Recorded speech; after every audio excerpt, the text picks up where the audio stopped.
Halo semuanya, pada kesempatan kali ini kami akan membahas tentang sistem pencernaan. Pasti udah penasaran ya?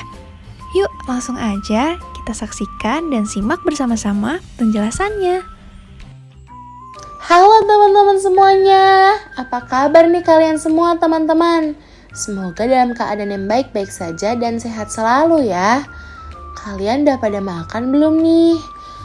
Kalau aku boleh tahu, apa nih makanan favorit kalian teman-teman? Soto, ayam geprek, iga bakar, atau seblak? Wah, ngebayanginnya saja sudah bikin kita nelan ludah ya teman-teman.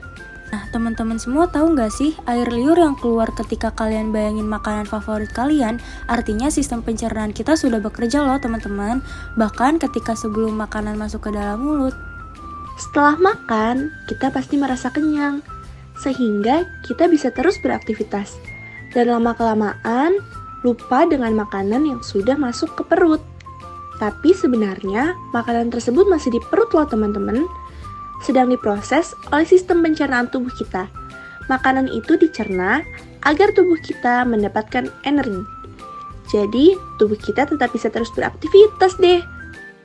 Nah, sebenarnya apa aja sih yang terjadi ketika makanan masuk ke tubuh kita?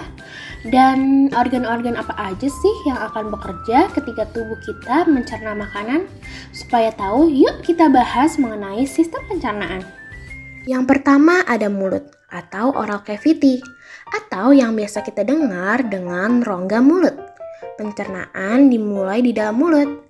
Gigi memotong makanan dan kelenjar ludah menghasilkan enzim yang berfungsi untuk menghaluskan makanan agar mudah ditelan. Lidah kemudian mendorong makanan ke kerongkongan. Lidah juga berfungsi sebagai indera pengecap loh. Makanya kita dapat membedakan rasa manis, asam, dan juga pahit dari makanan teman-teman. Organ pencernaan yang kedua itu ada kerongkongan nih. Kira-kira Atni bisa bantu jelasin nggak ya? Kerongkongan. Setelah dari oral cavity atau rongga mulut, makanan menuju kerongkongan. Kerongkongan adalah saluran seperti tabung sepanjang 20 cm yang menghubungkan rongga mulut dengan lambung. Di dalam kerongkongan terjadi gerakan peristaltik. Apa sih gerakan peristaltik itu? Teman-teman ada yang tahu nggak? Betul banget. Jadi, gerakan peristaltik merupakan gerakan meremas yang dilakukan oleh dinding kerongkongan agar makanan terdorong masuk ke dalam lambung. Nah, dari sini pasti teman-teman udah tahu nih, tujuan selanjutnya apa? Yap, benar. Tujuan selanjutnya adalah lambung. Lambung merupakan bagian dari organ pencernaan manusia yang paling elastis.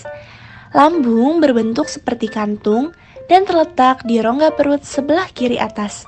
Di dalam lambung, makanan mengalami pencernaan secara mekanis dan juga kimiawi.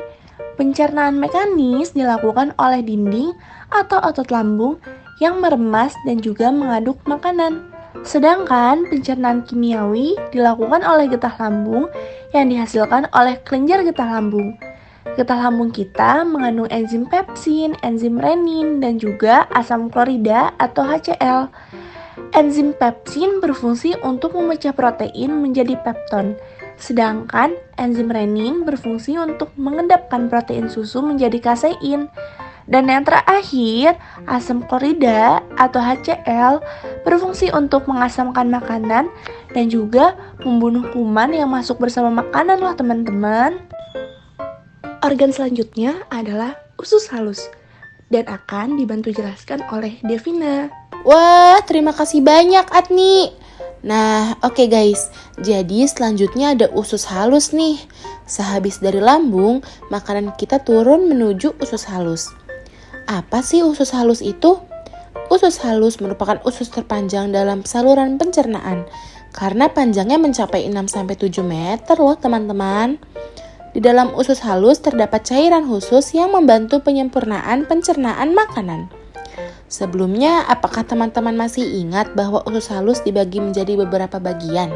Oke, jadi usus halus terdiri dari 3 bagian teman-teman, yaitu ada usus 12 jari atau biasa disebut duodenum, lalu ada usus kosong yang biasa disebut jejunum, dan usus penyerapan yang biasa disebut ileum. Usus 12 jari atau biasa disebut juga duodenum memiliki panjang sekitar 25 cm. Usus 12 jari mencerna makanan dengan bantuan pankreas dan getah empedu. Getah pankreas dihasilkan oleh kelenjar pankreas. Getah pankreas mengandung enzim-enzim sebagai berikut. Yang pertama ada enzim amilase yang berfungsi mengubah zat tepung atau amilum menjadi zat gula atau glukosa. Lalu yang kedua ada enzim tripsin yang berfungsi mengubah pepton menjadi asam amino. Yang ketiga ada enzim lipase yang berfungsi mengubah lemak menjadi asam lemak dan gliserol. Sedangkan getah empedu dihasilkan oleh hati dan disimpan dalam kantong empedu. Getah empedu juga berfungsi untuk mencerna lemak. Selanjutnya ada usus kosong atau jejunum, terletak di antara usus 12 jari dan usus penyerapan. Usus kosong memiliki panjang sekitar 2,5 meter dan berfungsi untuk mencerna makanan dari usus 12 jari. Yang terakhir adalah usus penyerapan, yang merupakan tempat penyerapan sari-sari makanan.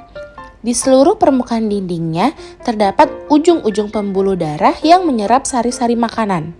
Kemudian, sari-sari makanan diedarkan melalui aliran darah menuju ke seluruh bagian tubuh. Kemudian, sisa makanan yang tidak dicerna di usus halus akan dialihkan kemana ya? Aku tahu nih Nanda, jadi sisa makanan yang tidak dicerna di usus halus akan dialihkan ke usus besar ya teman-teman. Nah, usus besar berfungsi untuk menyerap cairan, vitamin, dan mineral dari sisa-sisa makanan yang telah diserap dari usus halus. Pada usus besar kita terdapat bakteri yang berguna untuk tubuh yang bernama E. coli. Bakteri E. coli inilah yang membantu proses pembusukan sisa makanan. Usus besar juga berperan dalam mengatur kadar air dalam feses loh. Proses pembusukan sisa makanan akan menghasilkan kotoran atau feses yang akan dikeluarkan oleh anus. Apakah feses hasil pencernaan usus besar akan langsung dikeluarkan melalui anus? Tentu tidak dong. Jadi ada tempat penyimpanan feses sementara sebelum dikeluarkan melalui anus, yaitu rektum. Nah, apa sih rektum itu? Pada sistem pencernaan kita ada organ yang bernama rektum. Rektum merupakan ujung muara dari usus besar yang berfungsi sebagai tempat penyimpanan feses sementara. Ketika rektum terisi penuh oleh feses, baru nih saraf akan mengirimkan respon ke otak yang menimbulkan rasa ingin buang air besar. Jadi begitu ya teman-teman, proses terjadinya kita dapat merasakan mules atau rasa ingin buang air besar. Lalu selanjutnya ada haluan terakhir nih, yaitu anus. Nah, organ pencernaan kita yang terakhir adalah anus. Anus adalah lubang di bagian bawah bokong yang berfungsi sebagai tempat keluarnya feses dari tubuh. Proses pengeluaran feses disebut defekasi. Gimana teman-teman? Apakah pengetahuan teman-teman mengenai organ sistem pencernaan menjadi lebih paham? Jadi, begitulah proses pencernaan yang terjadi di dalam tubuh kita. Oh iya teman-teman, jangan lupa untuk selalu menjaga organ-organ pencernaan kita ya teman-teman, agar organ-organ sistem pencernaan kita dapat berfungsi dengan baik. Hal ini dapat dilakukan dengan menjaga kebersihan makanan, mencuci tangan, dan alat makan juga harus rutin menggosok gigi, terutama sebelum tidur. Makan buah dan sayur, dan minum air putih minimal 2 liter dapat mencegah sembelit loh teman-teman. Jangan lupa ya teman-teman, kalau olahraga itu juga penting loh dalam merawat sistem pencernaan. Sekian materi sistem pencernaan dari kami, kelompok 2 ilmu biomedik dasar kelas G. Stay healthy and stay happy.